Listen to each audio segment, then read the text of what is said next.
Estamos en la ciudad de Buenos Aires. Recorremos el Bar Iberia.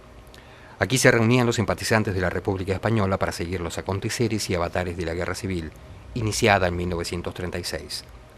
Curiosamente, enfrente de Iberia, a pocos metros, se encontraba otro bar llamado El Español, donde se juntaban los partidarios de Franco, de los sublevados. En más de una ocasión, las noticias del frente que favorecían a uno u otro bando motivaban luchas callejeras que solo podían ser detenidas por la intervención policial. La Guerra Civil Española comienza por un golpe militar encabezado por los generales Franco y Mola. Ante la sublevación de estos militares, el pueblo español reacciona urgentemente para defender su democracia, que había refrendado pocos meses antes, en febrero de 1936, en las elecciones ganadas por el Frente Popular. El Frente era una coalición de partidos de centro-izquierda integrado por el Partido Socialista, el Partido Comunista y los republicanos, apoyados por la CNT anarquista. Tras imponerse en las elecciones ante las fuerzas de la derecha española, de inmediato comenzó la puesta en práctica de un programa progresista. La Falange, carlistas y demás fuerzas conservadoras rechazan esta política y es ahí cuando los militares se sublevan. Es entonces cuando comienza la Guerra Civil Española, el 18 de julio de 1936. La década del 30 va a estar signada en Argentina y en el mundo por la crisis capitalista de 1929. Esta crisis, que originalmente se da en Nueva York por la caída estrepitosa de la bolsa de valores, va a provocar en el mundo una cadena de recesión, altos índices de desocupación y paralización de la cadena de pagos. Esta crisis va a darse en el núcleo de la economía mundial y por tanto va a afectar a todas las economías de una manera diferente pero complementaria, donde vamos a encontrar una redefinición de lo que había sido hasta el momento el pensamiento de economía política liberal imperante. Y es de esa manera que cada uno de los países va a tratar de redefinir su economía en función de superar el esquema de pensamiento liberal que se había desarrollado hasta el momento. Por otro lado, la redefinición de lo que la crisis había provocado en cada uno de los países también da como resultado la redefinición de los movimientos políticos hasta el momento. Es el caso de los movimientos totalitarios, como el nazismo en Alemania y el fascismo en Italia, que de ser movimientos originalmente marginales, se van a ver empujados por la crisis que reina a darse como movimientos con llegada, con proyección política de llegada al poder. En Argentina, como en el resto del mundo, esta crisis va a afectar de manera precisa. Argentina, que era un país agroexportador, que tenía gran parte de su economía comprometida con la exportación hacia Europa, va a ver cómo se redefine de alguna manera esta economía, pero también se va a redefinir lo político con el golpe de Estado de 1930, el golpe de Estado que desaloja a los gobiernos radicales y esta experiencia democrática que se habría abierto hacia 1916. En un primer momento, el gobierno que se instala, que lleva al poder por primera vez a las Fuerzas Armadas, va a intentar emular a los gobiernos totalitarios y a las experiencias totalitarias que se estaban dando en Europa. Sin embargo, las clases dominantes del momento, terratenientes, banqueros, empresarios, van a ver la imposibilidad o la no conveniencia de desarrollar este proyecto y poder reemplazarlo con lo que se dio en llamar la década infame, donde una serie de gobiernos fraudulentos controlaban la política y la economía de nuestro país y no dejaban acceder al poder, a la participación, a las capas populares. ¿Qué pasa en España, que siempre escuchamos sus gestos de dolor, de angustia, de hambre y de rabia? ¿Qué pasa en España, que todos los ríos son turbios y no se ve nunca el fondo del agua? ¿Por qué tocan tanto las viejas campanas? ¿Qué es lo que recuerdan? ¿Por qué tocan tanto en los cuarteles dianas y largas retretas? ¿Por qué se cantan tantas saetas? ¿Por qué los periódicos no dicen que los obreros hacen tantas huelgas? ¿Qué pasa en España, que vendemos el sol y el español está en tinieblas? España en los años 30 tiene una economía agraria bastante atrasada y viene a la cola de los países europeos con respecto a los avances industriales que tuvieron en toda Europa países como Inglaterra, Alemania o Francia. Durante el periodo de entreguerras, España va a tener algunos avances a nivel industrial, fundamentalmente en los dos polos más importantes, en el norte, en el País Vasco y en la zona catalana. De todas formas, el movimiento obrero va a tener que pagar los costos durante décadas, inclusive en la crisis del 30, que también afecta a este país peninsular. Lo mismo ocurría con el campesinado, en condiciones de pobreza prácticamente extrema. La mitad, el 50% del campesinado todavía era analfabeto en 1930.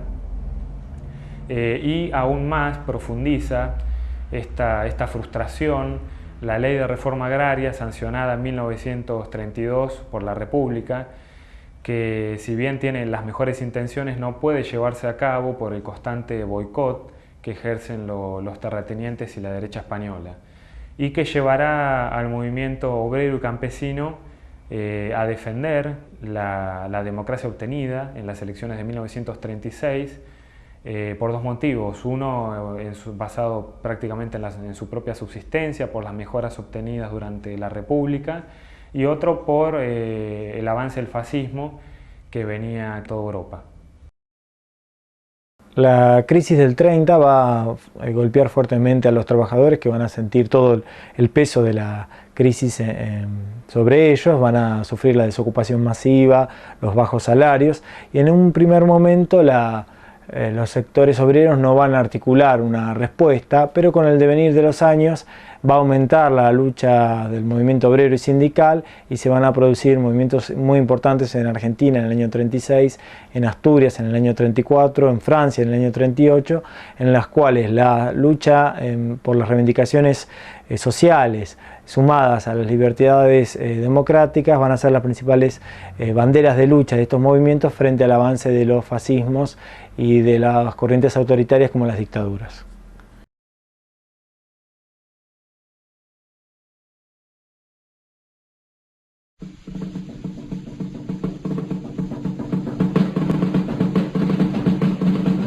Avanti popolo, alla riscossa, bandiera rossa, bandiera rossa. Avanti popolo, alla riscossa, bandiera rossa, trionferà. Bandiera rossa, Trionferà, bandiera rossa, trionferà, bandiera rossa. trionferà. E viva la pace e libertà. Steh auf, du Arbeitsvolk, an wahren Klingen, von Völkerfreundschaft die Lieder singen. Vorbei der Völker war das Völkerringen, die rote Fahne vereint die Welt.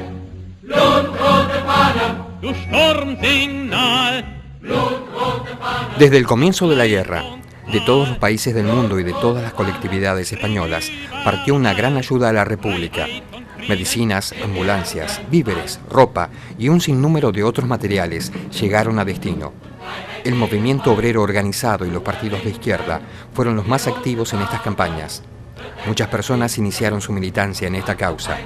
La solidaridad internacional fue un frente más de la lucha junto al pueblo español. Blutrote Fahne, Du Sturmsignal. blutrote Fahne, Aus Leid und Qual. blutrote Fahne, Ring überall. Freiheit und Frieden. wir werden bald. Es wird die Menschlichkeit im Hass bezwingen, die rote Fahne wird Frieden bringen. Und diese Losung wird das All durchdringen. Die rote Fahne vereint die Welt. Blutrote Fahne, Du Sturmsignal. blutrote Fahne, Aus Leid und Qual. blutrote Fahne, Ring überall. Freiheit und Frieden. wir werden bald. Avanti popolo, alla risposta, bandiera rossa, bandiera rossa, avanti popolo, alla risposta, bandiera rossa, trionferà, bandiera rossa, trionferà, bandiera rossa, trionferà, bandiera rossa, trionferà, e viva la pace, e viva.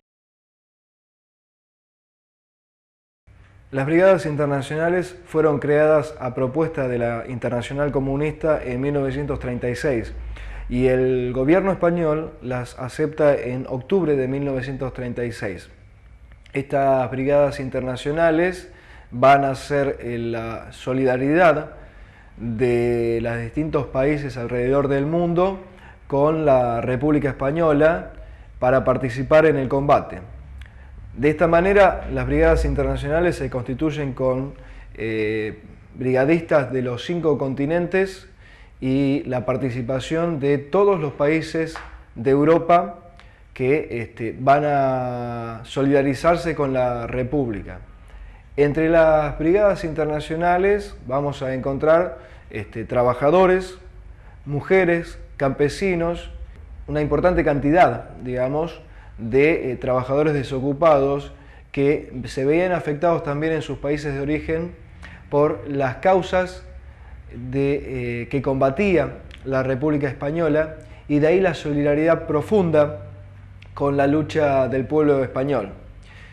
Estos brigadistas internacionales, como dato, se constituyen a raíz también de lo que fue las Olimpiadas que se iban a desarrollar en España en el mes de julio, como oposición a las Olimpiadas a desarrollarse en Alemania. De esta manera, antes incluso de que el gobierno español aceptara en octubre del 36 la llegada de las brigadas internacionales, se constituye lo que fue la primera brigada, la Brigada Internacional número 11, con brigadistas polacos, franco-belgas y alemanes. Los brigadistas internacionales, desde sus centros de reclutamiento en sus países de origen, pasaban por un periplo donde recalaban primeramente en París y de ahí tenían que cruzar los Pirineos sin ser capturados por las guardias fronterizas para llegar a la zona de Albacete, donde se hizo un primer centro una primer base de operaciones para las brigadas internacionales, que luego se trasladó a Barcelona. De esta manera los brigadistas podían participar en el bando republicano de lo que fue la Guerra Civil Española y tuvieron destacada actuación, entre otros en lo que fue la batalla por Madrid, una de las más duras de esta contienda. Sin embargo, las distintas relaciones a nivel internacional que establece el gobierno español dictaminan que la Sociedad de Naciones, por un especial acuerdo con el gobierno republicano, dictamine la retirada de los brigadistas internacionales. Es así que los brigadistas internacionales, de los cuales hay un importante y nutrido grupo de argentinos, van a verse impelidos a abandonar España, pero con una despedida muy calurosa del pueblo español en octubre de 1938, con un desfile muy especial y su definitivo abandono de España en noviembre del mismo año. Una mañana de un mes de frío, de un mes agonizante, manchado por el lodo y por humo, de un mes sin rodillas, un triste mes de sitio y desventura, cuando a través de los cristales mojados de mi casa se oían los chacales africanos aullar con los rifles y los dientes llenos de sangre. Entonces, cuando no teníamos más esperanza que un sueño de pólvora, cuando ya creíamos que el mundo estaba lleno solo de monstruos devoradores y de furias, entonces, quebrando la escarcha del mes frío de Madrid, en la niebla del alba, he visto con estos ojos que tengo, con este corazón que mira, he visto llegar a los claros, a los dominadores combatientes de la delgada, dura, madura y ardiente brigada de piedra. camaradas. Entonces los he visto y mis ojos están ahora llenos de orgullo porque los vi a través de la mañana de niebla, llegar a la frente pura de Castilla, silenciosos y firmes como campanas del alba, llenos de solemnidad y de ojos azules, venir de lejos y lejos venir de nuestros rincones, de vuestras patrias perdidas, de vuestros sueños hechos de dulzura quemada y de fusiles a defender la ciudad española en que la libertad acorralada pudo caer y morir mordida por las bestias. Hermanos, que desde ahora vuestra pureza y vuestra fuerza, vuestra historia solemne, sea conocida del niño y del varón, de la mujer y del viejo, y llegue a todos los seres sin esperanza, y baje a las minas conocidas por el aire sulfúrico, suba a las escaleras inhumanas del esclavo, que todas las estrellas, que todas las espigas de Castilla y del mundo, escriban vuestro nombre y vuestra áspera lucha, y vuestra victoria fuerte y terrestre como una encina roja. Porque habéis hecho renacer con vuestro sacrificio la fe perdida, el alma ausente, la confianza en la tierra, y por vuestra abundancia, por vuestra nobleza, por vuestros muertos, como por un valle de duras rocas de sangre, pasa un inmenso río con palomas de acero y de esperanza. La guerra en España podemos decir que no solamente se libró en los campos de batalla de Teruel o el Ebro, sino también en los corazones de miles de jóvenes del mundo que sintieron la lucha del pueblo español como propia, fueron solidarios con la causa de la República. Es por eso que el promedio de edad de los brigadistas era entre 20 o 30 años. La mayoría eran militantes de organizaciones sociales, sindicales o políticas, y existió también un pequeño número de, podríamos llamarlos aventureros, que fueron a España a hacer una experiencia y en el marco de la lucha de la guerra contra el fascismo tomaron contacto con ideas políticas y también terminaron acercándose, adhiriendo a distintas organizaciones sindicales o políticas.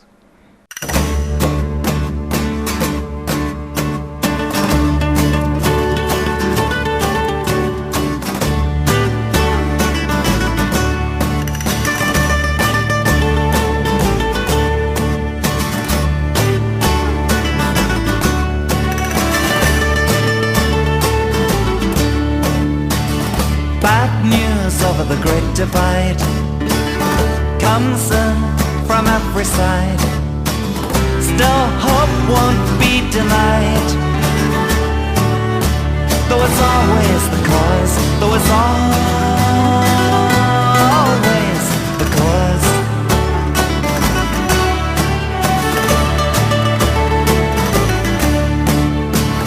All apasionara sign. This day no pasarán. Era coral en Catalan. Though it's always the cause, though it's always the cause.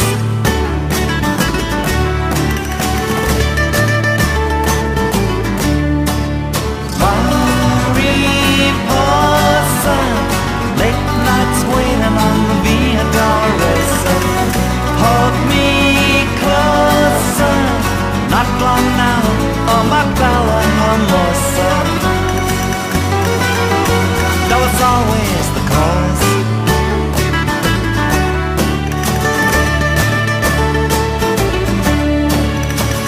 Setbacks come at every turn. New ways are hard to learn. Tonight I saw Guernica burn. Though it's always the cause, though it's always the cause.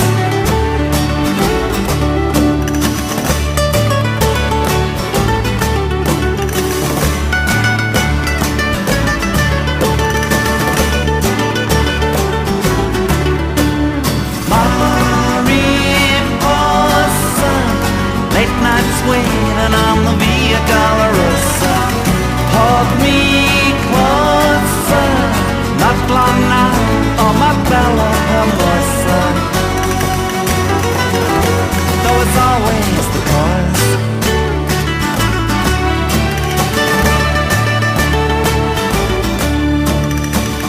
3 years gone in the heart of Spain. He brings home